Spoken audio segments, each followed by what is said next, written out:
Assalamualaikum warahmatullahi wabarakatuh. Alhamdulillahirabbil alamin.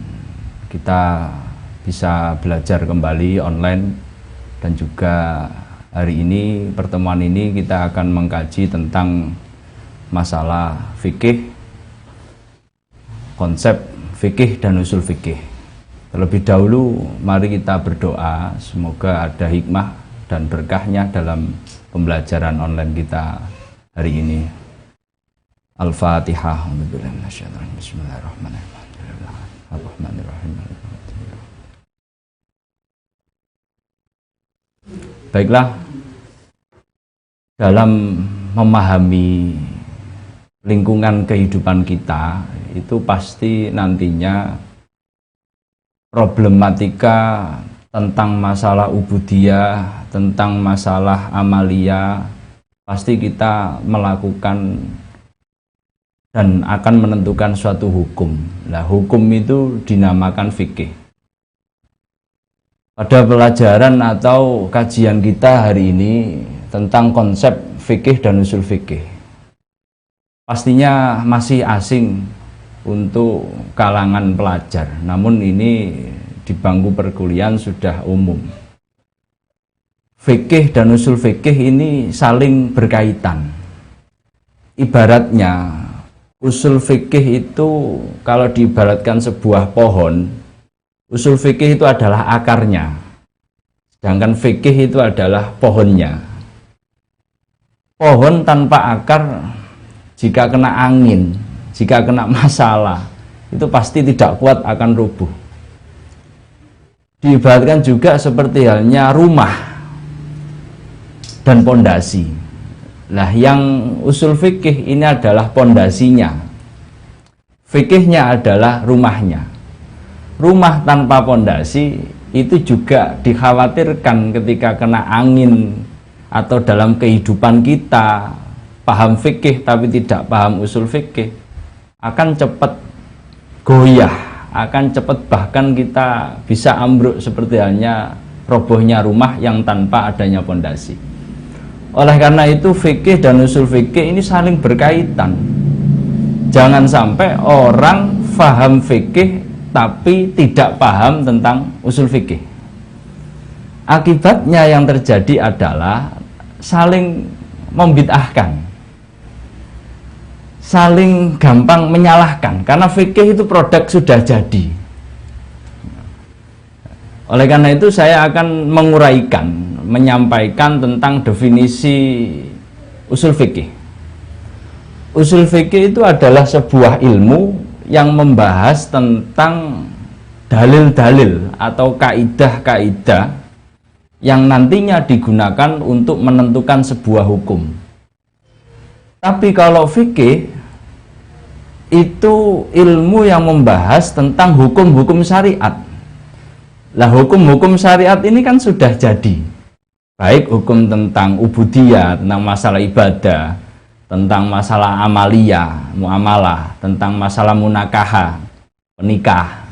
Nah, adanya fikih itu berasal dari usul fikih. Sehingga bersyukurlah bagi orang yang memahami usul fikih. Nah, bagi orang yang belum memahami usul fikih, lah kita belajar sedikit demi sedikit. Nanti pasti saya yakin bisa. Nah, kembali ke tadi, kalau usul fikih mempelajari dalil-dalilnya, mempelajari kaidah-kaidahnya. Untuk apa dalil-dalil ini? Untuk apa kaidah-kaidah ini? Ya, untuk menentukan yang namanya hukum. Ya. Nah, kalau fikih sudah jadi, saya ulangi contoh. Misalkan hukum sholat 5 waktu, saya yakin semua orang pasti tahu, yaitu hukumnya wajib. Nah, wajib ini ada di produk fikih karena sudah jadi hukumnya. Penggalian pembentukan hukum kenapa sholat itu wajib, itu ada di usul fikih. Seperti contoh, alasan sholat itu wajib. Dari mana diketahui sholat itu wajib? Sudah pasti dari dalil Al-Quran. Dalil Al-Quran bunyinya pada kutipan ayat, yaitu aqimus sholah wa atuz zakah. Aqimus sholah ini kan dalil. Lah kok bisa? Di dalam Al-Quran kan perintahnya hanya dirikanlah sholat, bukan lakukanlah sholat. Nah, oleh karena itu ada kaidah dalam usul fikih yang berbunyi al-aslu fil amri lil wujub. Asal dari sebuah perintah ini menunjukkan hukum wajib. Nah, aqimu itu adalah kalimat perintah. Nah, dirikanlah berarti Allah itu memerintahkan kita, ya, memerintahkan kita. Wong kita saja diperintah ibu harus mengerjakan, apalagi diperintah Sang Kholik, apalagi diperintah Allah Subhanahu wa Ta'ala. Sehingga disinilah timbul hukum berdasarkan dalil aqimus sholah wa atuz zakah. Dirikanlah sholat dan tunaikan zakat. Dirikanlah mengandung fi'il amar. Amar dalam kaidah fikih menunjukkan arti wajib. Nah, sehingga ketika bahas masalah fikih, ada contoh yang lain. Hukum daripada puasa, ya ayyuhalladzina amanu kutiba alaikumus syiyam kama kutiba alal ladzina min qablikum la'allakum tattaqun. Ayat di sini kan bunyinya, wahai orang-orang yang beriman, diwajibkan atas kalian. Nah, hukum fikih yang sudah jadi puasa itu adalah wajib. Lah dari mana kita mengetahui kewajiban puasa ini? Ya dari dalil Al-Quran. Lah ilmu yang mempelajari dalil-dalil, kaidah-kaidah untuk menentukan suatu hukum itu dinamakan usul fikih. Jadi saya berharap semuanya paham tentang perbedaan fikih dan usul fikih. Saya ulangi lagi, kalau fikih itu adalah ilmu yang membahas tentang hukum-hukum syariat, baik itu muamalah, perbuatan, aktivitas kita, ubudiyah, ibadah-ibadah kita, munakaha, pernikahan, dan yang lain-lain. Tapi kalau usul fikih, ilmu yang membahas tentang dalil-dalil atau kaidah-kaidah yang nantinya digunakan untuk menentukan sebuah hukum atau permasalahan. Contoh lagi, agar tidak dikatakan bid'ah, agar tidak dikatakan itu salah. Contoh aja, contoh kecil, yaitu ada tradisi di kalangan kita yang namanya brokohan. Brokohan itu di fikih tidak ada, tidak ada, sehingga bagaimana cara kita bisa menghukumi brokohan itu? Oleh karena itu, hukum orang melakukan brokohan itu ketika ada ibu melahirkan terus intinya dibancai, itu brokohan. Mungkin yang belum tahu. Nah, dari mana kita menghukumi brokohan itu? Ya dari usul fikih.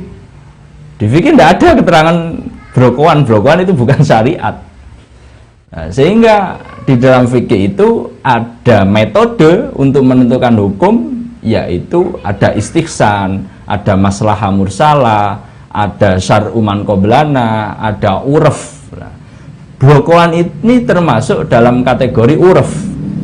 Urf itu bahasa Arab yang artinya tradisi. Nah, tradisi itu bisa dijadikan dalil yang berbunyi kaidahnya al-adatu muhakkamah. Tradisi atau kebiasaan itu bisa dijadikan sebagai hukum. Kita lihat dulu brokohan itu baik apa enggak, termasuk melalaikan Allah atau malah mengingat Allah. Selama ini kita mengetahui brokohan itu adalah bancaan, mensyukuri, mengingat kepada Allah, sehingga brokohan itu baik, maka hukumnya brokohan itu juga baik atau lebih bisa kita hukumi kepada sunnah atas dasar apa? Uraf. Nanti itu kita bahas lebih lama. Yang penting saat ini kita mengetahui tentang perbedaan dulu. Kamu paham usul fikih, kamu juga paham fikih. Nah, dari contoh yang sudah saya sampaikan pada kalian tadi, apa sih objek atau kajian dalam fikih dan usul fikih. Tadi sudah tahu perbedaannya. Sekarang apa pembahasan ketika nanti kita belajar fikih, ketika nanti kita belajar usul fikih? Pembahasan fikih itu tidak lepas dari yang namanya satu, yaitu perbuatan mukallaf. Setiap yang kita lakukan itu ada hukumnya.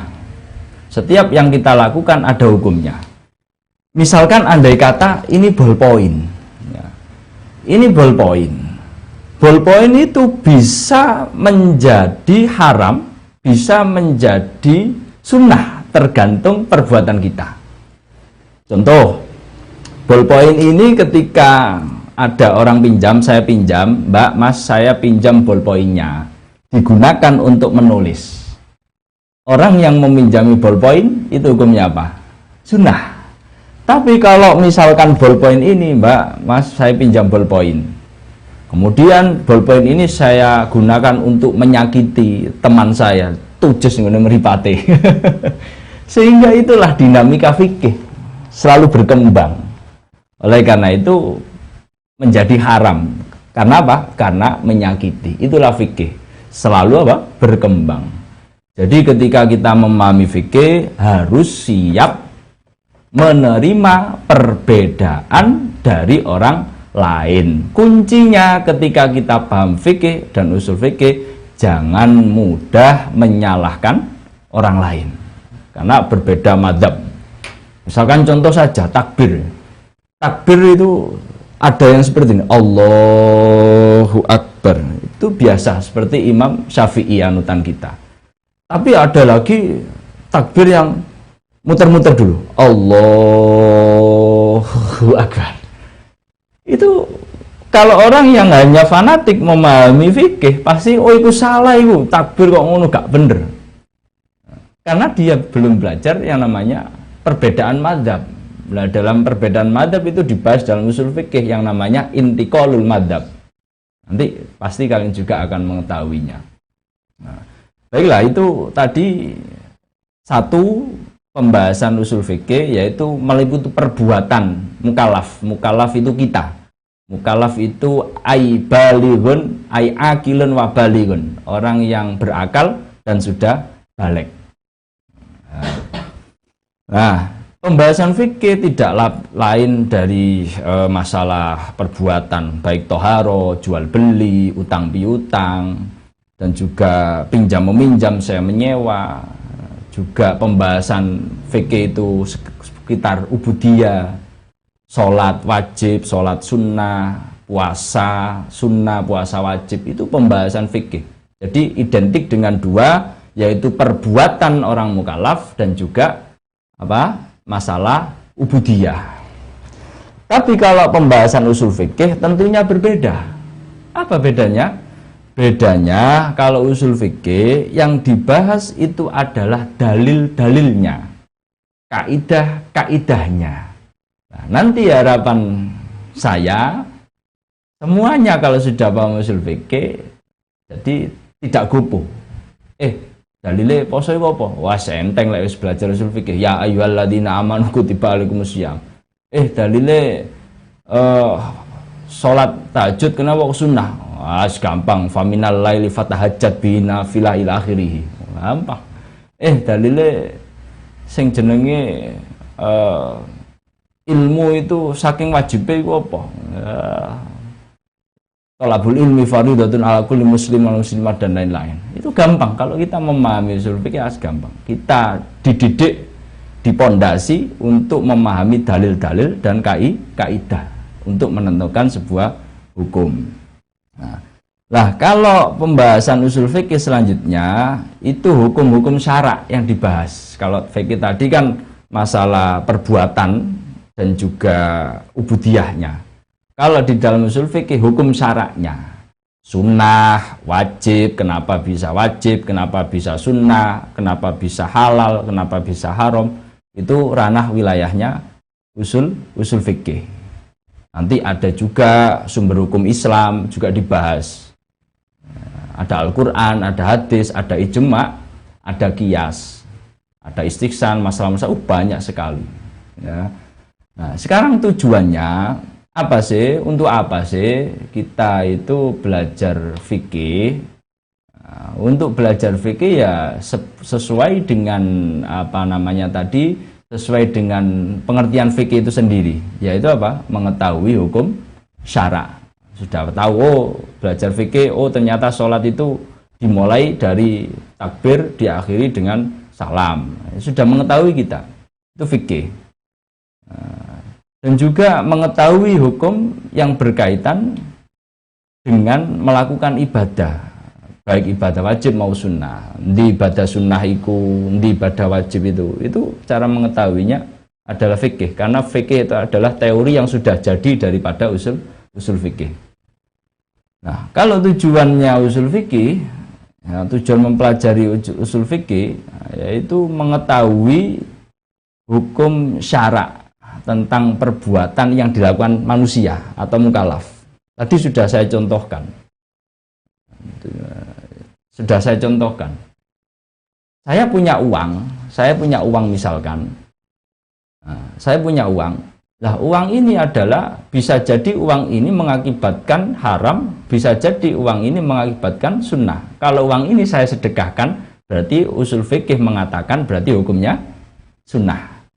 Tapi kalau uang ini saya lemparkan ke muka seseorang, berarti menyakiti, hukumnya haram. Itulah ilat atau problem dinamis usul fikih untuk menentukan sebuah hukum.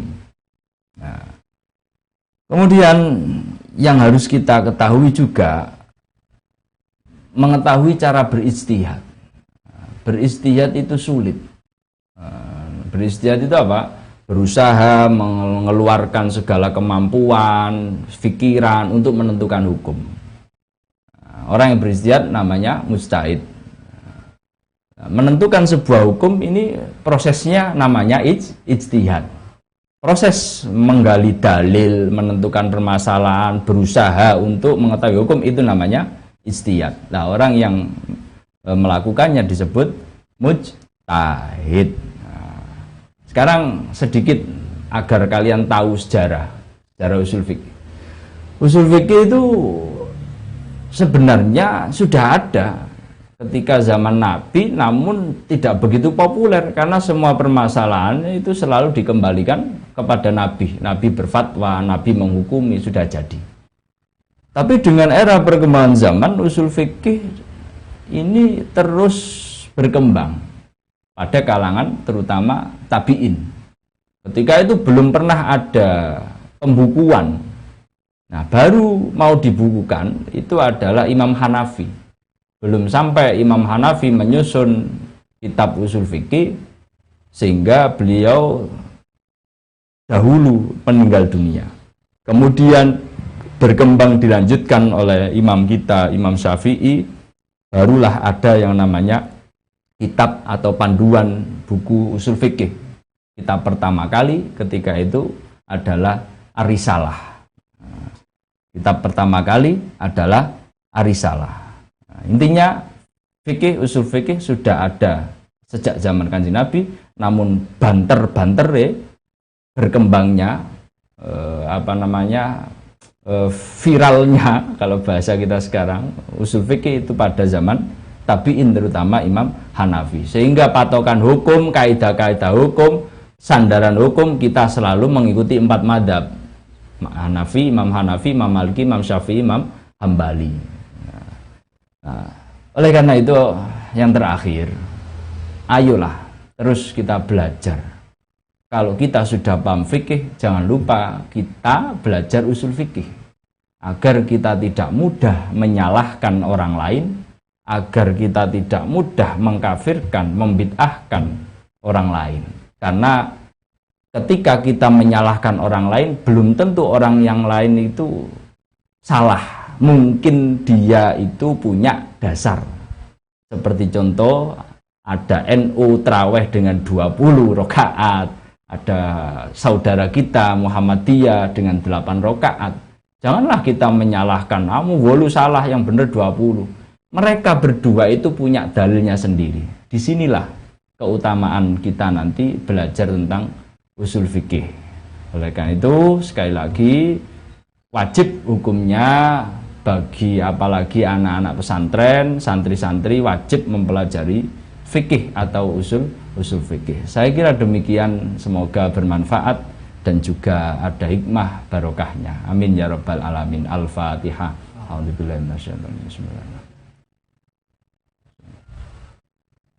Dari saya kurang lebihnya mohon maaf. Saya akhiri. Assalamualaikum warahmatullahi wabarakatuh.